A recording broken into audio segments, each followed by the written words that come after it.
Now to the Leroy James Farmers Market, which closed at the beginning of the year for renovation. 9 on your side, Sarah Gray Barr is in our newsroom with more on the vote to expand the Farmers Market Advisory Committee. And Sarah Gray, you followed up with county officials and vendors to get their perspectives. Yeah, Ken, when it comes to the farmers market, vendors have two interests. One, will the market expand to more dates? And two, if you expand the market advisory committee, who gets to be on it? I heard from both vendors and county officials to hear what they are pleased about and also what worries them. Some vendors are pleased with the outcome of Monday's meeting, like Patricia Shagus. It was overwhelming that finally people are listening to us.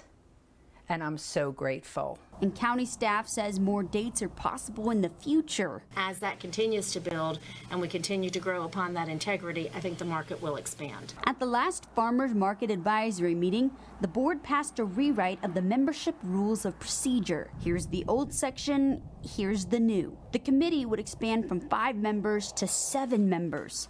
4 of those would be agricultural vendors, 3 at-large members. At-large can be anyone from the county. Again, they could possibly be vendors, but it could be anyone that might have an interest in our environment, have an interest in agricultural production. The Board of Commissioners passed a resolution expanding the advisory committee. Vendors agree more members could help bring more solutions. More conversation can go on in the advisory committee and more suggestions on how we can move the market forward in a positive way. I think that's an excellent idea.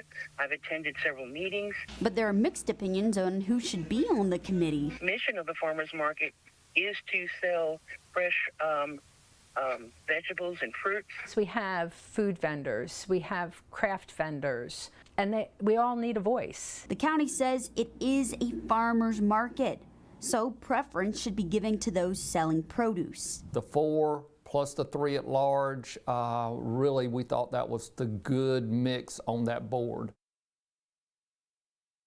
Rhodes told me just like the expansion of market dates, the advisory committee could expand to more members in the future. In the newsroom, Sarah Gray Barr, 9 on your side. Sarah Gray, thank you.